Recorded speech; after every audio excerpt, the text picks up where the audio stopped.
What is up, baseball fans? I am Jason Burgos for Sportsnaut, and I have the pleasure of being joined by a popular voice in the baseball game. He is a host of Sirius XM's on Sirius XM MLB Network channel and is here to talk about things to look for before the trade deadline coming up and in the second half of the baseball season. That is the one and only Mike Ferrin. Mike, thanks so much for the time today. Yeah, thanks for having me. Always excited to talk about the second half of the season.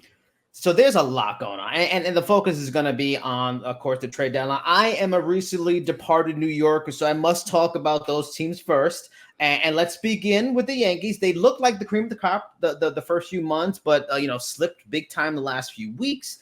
There was already talk about Aaron Boone's pretty much fighting to keep his job this year and the last year of his contract. But is there a case that Brian Cashman's job is also on the line if they don't get to the World Series? Why or why not? I would be really surprised at this point if that were the case. I think the relationship that Cashman has with ownership there is extremely strong, and I just don't see them moving on from him at this point. I mean, Cashman has been, it's been, 20 years essentially that he's been in charge of the organization, and I think as much as the external pressures from Yankee fans are always going to be there because they have been raised in a World Series or bust environment. The reality of baseball is that it's never been tougher to get to the World Series, whether you're the top or the final seed in the tournament. There are more rounds of playoffs. The reason the Yankees have not dominated the postseason the same way since divisional play started in 1969 as they did in the bygone eras was because there wasn't just one team going to the World Series. And maybe outside of the run in the late 90s, early 2000s, it was fortunate that they were able to put together 3 consecutive World Series championships. So I don't see that as being the case. I do think it's a team that certainly has some flaws, and the back half of their lineup in particular is one that needs attention.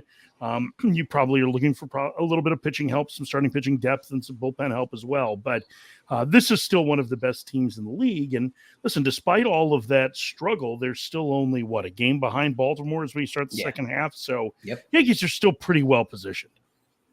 Are you going to disappoint a lot of Yankee fans with that take? Of course, even though I'm from the Bronx, I'm a Mets fan, so I don't mind. I'm not rooting for them at all.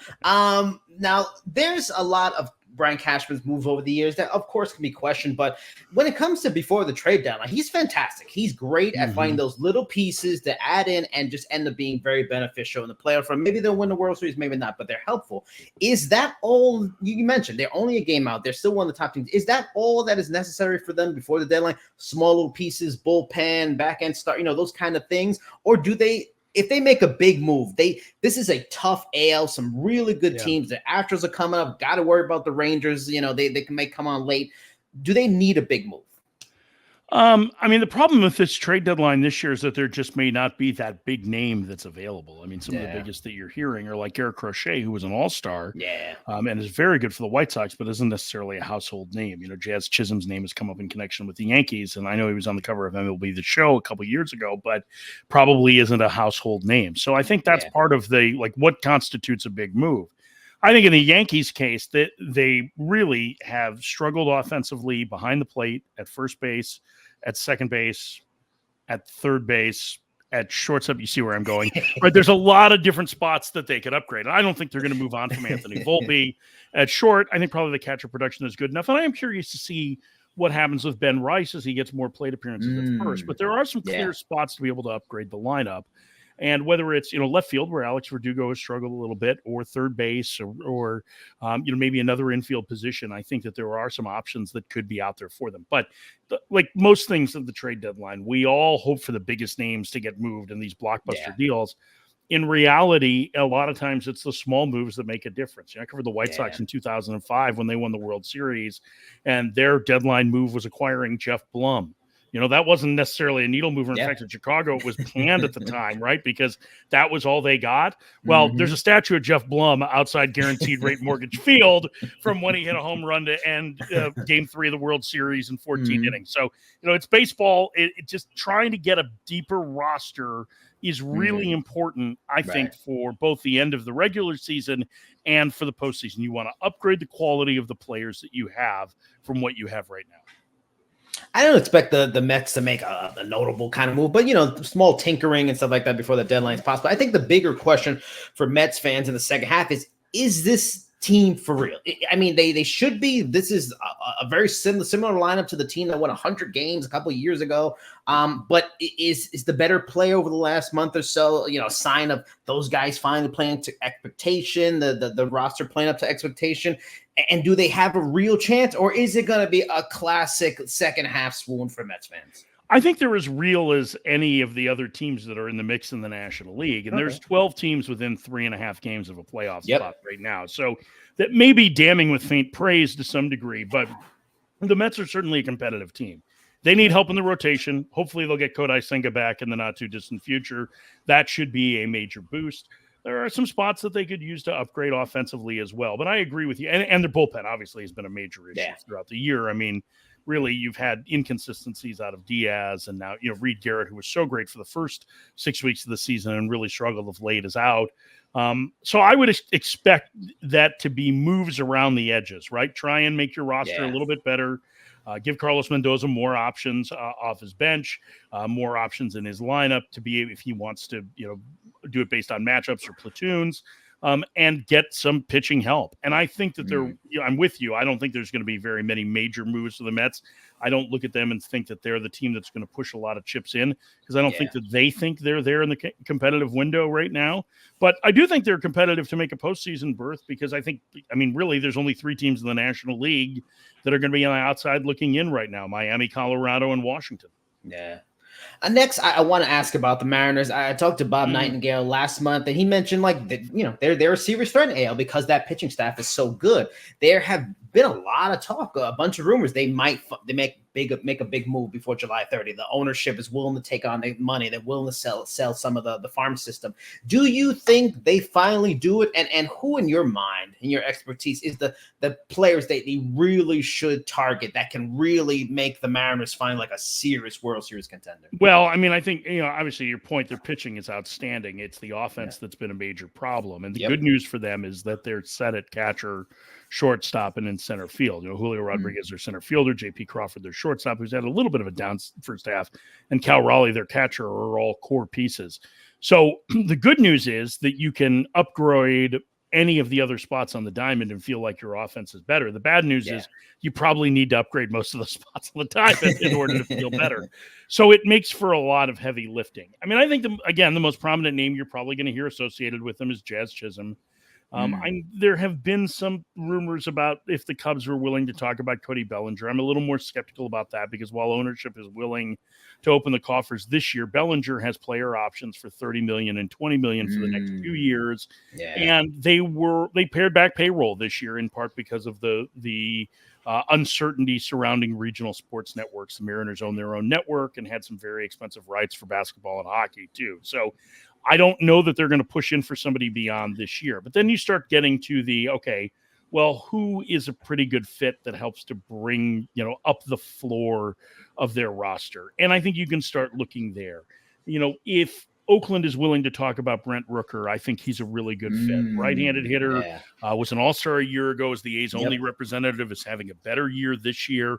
Power hitter, I think, would certainly fit the mold of what they could use in terms of somebody who can hit the ball over the boards, although it's not a great ballpark for a right-handed hitter. We already mentioned Jazz Chisholm from the Marlins as being a guy that, certainly fits with them as potentially a second baseman, and it sounds like he's going to play some second base here down the stretch with the Marlins, or down ahead of the trade deadline, to prove that he can still do it. I think some of the other American League squads, it doesn't sound like they're all that interested in some of the guys that Tampa may be willing to talk about. From one of the conversations I've had are, I think there's probably, like a Taylor Ward with the Angels, maybe not the most exciting guy, but a guy's been a pretty solid contributor in the outfield. Those are the kind of names. Mark Canha with Detroit. Those are the pieces that I would think that they're going to attempt to acquire, because those are the ones that are acquirable. Anybody that is more impactful on a bad team is probably under years of team control. Now, I guess they could talk about Luis Robert from the White Sox, who is available, but Robert has a lot of the same flaws that the current hitters have with Seattle, which is he's not hit for a ton of power this year, although he certainly has it. He doesn't walk much, and he strikes out a fair amount, and they have been the easiest team to fan in the majors this year. The Orioles, who've become my second favorite team because they're torturing the Yankees. Big fan of that. They have the farm system to make any trade they want. They have the players to get anybody they want, but they have been very resistant to do that. They excuse me. They didn't even trade a top 10 guy to get Corbin Burns, which is amazing. Do they make an offer the Tigers can't refuse for Skubal, or is it more likely they get that kind of that secondary? Maybe they bring back Jack Flaherty. Maybe it's the Mets fall out, Luis Severino. Like, is that where they more likely go than the big money, trade for using their top prospect? Yeah, I mean, I think they'll be involved in Garrett Crochet, which is, again, 2 years of control with him beyond this year. I think he's a pretty sizable piece. I think that, listen, the guys that they traded, by the way, in that deal from Milwaukee, Joey Ortiz had an all-star caliber first half as the third baseman for the Brewers, and DL Hall battled injuries, but he's a real premium arm. So it's not like they haven't been afraid to trade good players. It's just that they have so many in the farm system that, if you're just going to line it up and look at the top prospect in every organization, the problem is that most organizations' top prospect isn't as good as the fourth or fifth guy in the Orioles system. So they have a number of players that they'd be willing to discuss. I do think that they're one of the few teams that has the available resources to pry away a player who may not otherwise be available. Skubal is going to be a popular name because Detroit has fallen out of it. They need offense badly. They have very good pitching, but I am highly skeptical that Detroit is going to move Skubal unless you get blown away in a deal. And blown away in a deal means including, if you're the Orioles, probably Jackson Holiday or Samuel Basayo, and I do not see that happening. True. Now, I'm glad you mentioned Crochet because that's where I was going next. Padres, Dodgers, Yankees, Orioles have all kind of been linked to a trade for him. I mean, there's always that, he's throwing a ton of innings. There's a question of, what he's going to be in the second half because of that, that work rate in the first half.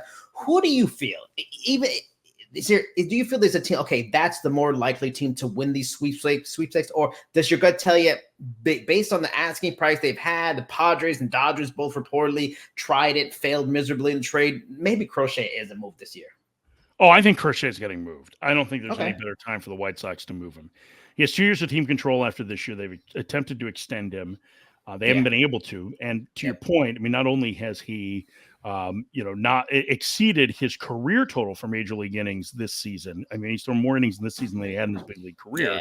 He has a Tommy John surgery in his recent past. And remember, in his draft year in 2020, he made just one start at Tennessee because of a shoulder issue. So I think they have to move him at this point. I don't know that the value is ever going to be higher. And he's a very good pitcher. But I think, again, you look at the teams that have the deepest farm systems, right? So Baltimore comes into the play in that. And I think it's probably a more likely scenario that they would trade for him over trading for Skubal. I think the Dodgers, because they have the depth of the system. I think the Padres are certainly the most aggressive, and they've recently done a deal for a top flight starting pitcher with the White Sox. So White Sox should have a pretty good idea of where their system stands. I mean, I think there is a very good chance that Crochet gets moved. I never want to say anything definitively, right? Because you never know what's going to happen. Anything can go wrong either way in the next 12 days. But I do think that there's a very good chance that he gets traded. And I think you're looking at those teams that have the best farm systems as being the ones most likely, in part because you're trading for a starting pitcher for the next 2 years. This year, the question is, are you trading for a starter or are you trading for a reliever? From that standpoint, the Dodgers might be the best fit for Crochet for him this year. Baltimore could use a little help in the rotation, but really they get very thin in the rotation next season after Corbin Burns and John Means hit free agency.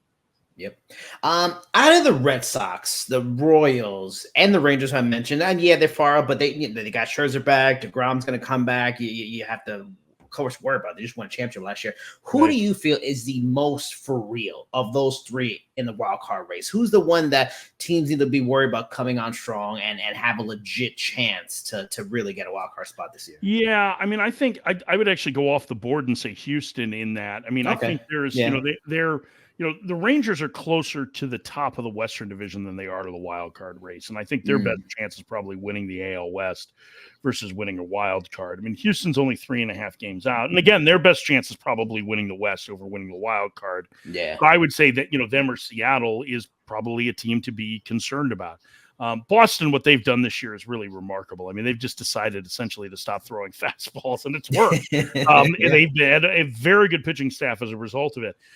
Their offense has been plenty good, and they're going to get Tristan Casas back. I think they will be aggressive in making moves, although not ones that are going to be big needle movers, but to try and improve the roster.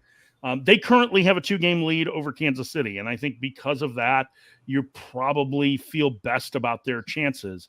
But that last wild card spot in the American League should be wide open. And I do think the Royals are capable of making a run. It's been a great season for them this year.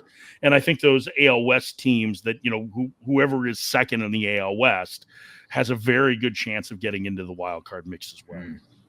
And speaking of wide open, I mean, the National League wild card is crazy right now. The Mets, Diamondbacks, Padres, Pirates, Giants, Reds, all within 3 games or less of the last wild card spot. Out of all of those teams, who do you feel is kind of a sleeper that maybe teams need to watch out for? Maybe they have a great first half, but maybe they'll come on strong in the second half. And then who's the one?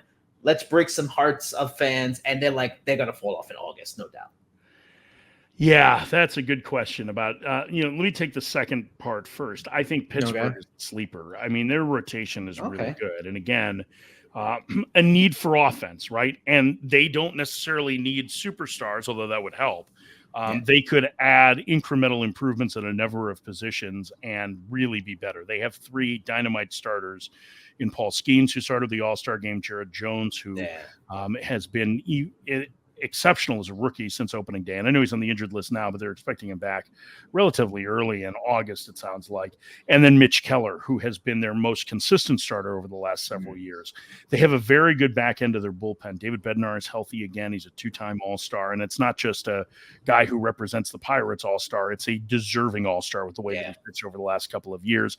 Colin Holderman, who they got in a trade from the Mets, is a really good reliever. Aroldis Chapman has pitched very well for them overall in a setup role. So Pittsburgh to me is the sleeper in there if they can add enough offense to make a run. And that would kind of keep the Central Division in play because 1st to 5th is separated by 8.5 games right now. Yeah. As far as teams that are poised to fall off, I think it always helps to look at the runs scored, runs allowed. And the Cardinals have been outscored by a wide margin this year. They have 2 average or better starting pitchers in run prevention right now in Sonny Gray and Kyle Gibson.